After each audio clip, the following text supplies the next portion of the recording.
After the shooting incident that occurred in April 2024, 3 suspects were arrested as a result of that investigation.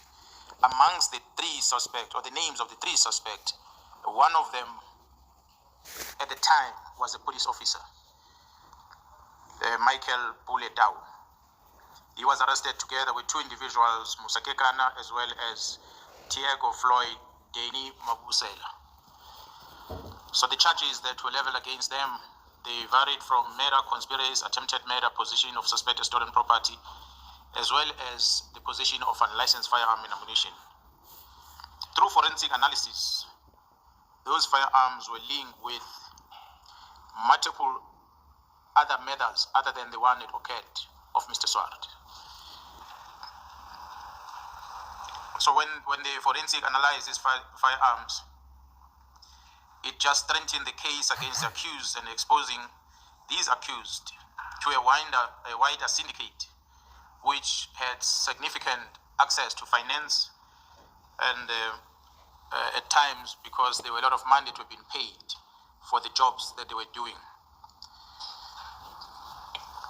I'm told that when the SAPS had to appear in court on this arrest of the 3, they did everything possible to oppose bail of these suspects. But unfortunately, Mr. Puleta was later granted bail. And the reason he has cited at the time was his health condition. And this sparked grave concern amongst investigators as well as the prosecution team, because they started fearing their lives and the threat towards their lives started escalating. And those threats were coming verbally and in some instances physical intimidations. And at times, I'm told that they were being followed as they were moving around. As I said, this suspect was a police officer at the time. So upon his release, he resigned from the service immediately. In August... Apologies, journalist, upon his release, or is it upon his release on bail? On bail. Upon his release on bail, when he had made an application citing health reasons, and when he was released on bail, he resigned from the police. So his resignation was kept out as dishonorable from the service. Thank you. So as a result, in August, Ms. Kudzie, who's a senior prosecutor, directed a correspondence to the head of the team that was investigating at the time, a team of organized crime, which was led by a Brigadier Hobabe, who was heading the organized crime in Gauteng province, as well as her commander, which is the Deputy Provincial Commissioner of Crime Detection, Major General Kumalo. And that correspondence was also addressed to the Provincial Commissioner of Gauteng, Lieutenant General Mtombe. The same correspondence was addressed to the Deputy National Commissioner Crime Detection, Lieutenant General Sbia, and the National Commissioner was a recipient of the same correspondence. So in this correspondence, Ms. Kotia, who is a senior public prosecutor, formally expressed the threats being faced by the investigating team, by those that are accused of the crime of murder of Mr. Swartz, together with the associates that are involved. And the advocate requested an urgent protection for 2 investigators that are part of the investigation team. Before you proceed, you reference a letter there which you have annexed as MK8. Can we perhaps, as you go through that part of the testimony, turn to the actual annexure? MK8 chair starts at page 181 of file 2.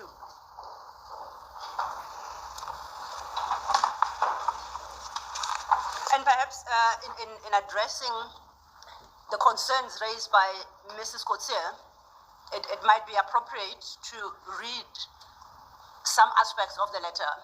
She has itemized the issues, and I would like to refer you specifically to some to buttress the evidence you just given.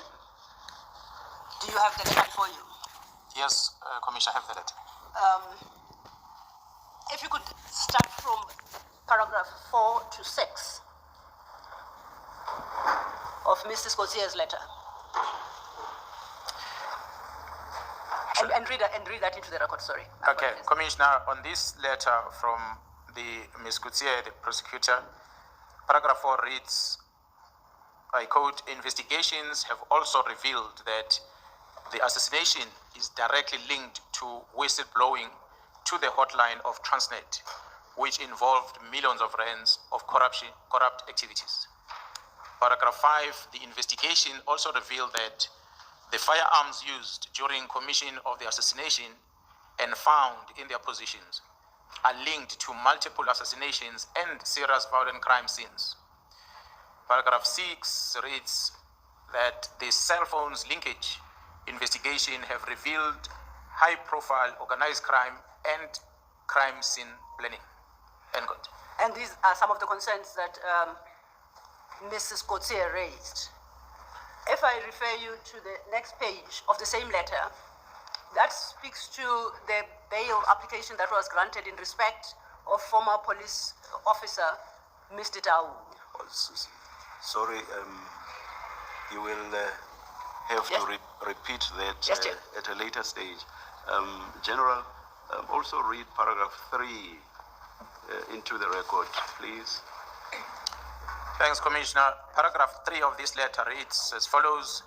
The investigation has proven that all 3 accused are involved in a serious organized crime syndicate, of which almost R1 million was offered for the assassination in this regard.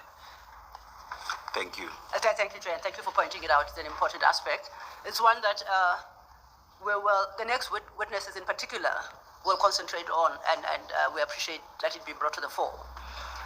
Getting back to the issue then, General, at page 183, item 10.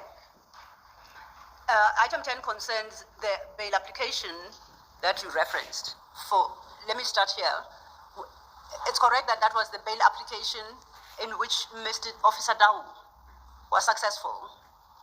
Is that correct? That is correct. It was the same bail application. Was it the same bail application in respect of the other 2 accused in that matter? Would you know? Because I was not part of it, I was reading from the letter. Okay. Yes. Now, that just paragraph 10 seems to reflect concerns regarding how the magistrate dealt with that application. So if I may request you to read that into the record. The entire paragraph 10 reads as follows.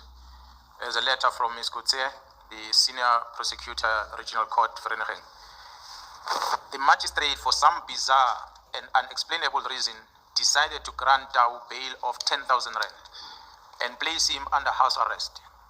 The reality of the situation is that there is nobody who can watch over him 24/7 to ensure that he does in fact comply with the conditions. It is actually unenforceable. The prosecution has already spoken to the DPP to appeal the decision of the magistrate, and we just await the typed court recordings of the bail application to be present to the DPP to file the appeal. And paragraph 11 and 13 then of the same letter on the same page specifically address the issues regarding Officer Tau. So if you could just proceed to read those 2. Paragraph 11 reads, the investigation has revealed that Tau is one of the main organizers behind these organized crime syndicates. His release on bail has intensified the danger of the safety of the investigation team, especially Mbele and Sithole, who are the people who made statesmen in the case, and they were the well-known faces who attended every court session. Mbele has been identified as the investigating officer, as she has presented detailed sworn statement to oppose the first and the second bail application. During the first few court sessions, the investigation team was actually followed from the court building, and many threats have been made inside the courtroom by the family and friends, and threats have been received via informers and even from the high-ranking police officer in the Val area, in the Valren area. Paragraph 13 reads, Tau clearly has a very large support system, and large amount of money are spent to obtain the best and most expensive advocates. The money is clearly coming from the syndicate, as all 3 accused are currently unemployed. And lastly, then, paragraphs 14 and 15, Mrs. Lucia addresses the question of how the investigations have been conducted, and lastly, they state Apologies, I'm not on record. I'll have to start again. I request you to then turn to paragraphs 14 and 15. The first speaks to Mrs. Kotsie's view on how the case is progressing and it's been conducted, and 15 speaks to the danger that is now confronts the detectives. 14, Commissioner, reads as follows. The case is brilliantly investigated and the accused are 100% connected to all the charges against them. They obviously face long terms of imprisonment as well as defined life sentence for the assassination. Number 15 reads, from the above mentioned, it is clear that the lives of the investigating officers are currently in grave danger, as well as the safety of police dockets. And I see at 16, final paragraph, it's a direct now request to the addressees in that letter. The specific address request that is on this letter, Commissioner, on paragraph 16 reads, you are requested to urgently arrange for the safeguarding of especially Mbele and Sithole. There is a real danger that their lives are in extreme danger, as these organized criminals will do everything in their ability to try and destroy the evidence against them and or to seriously derail the trial. It has just now become so much easier without having unlimited access to technology and his syndicate's friends and family. Thank you.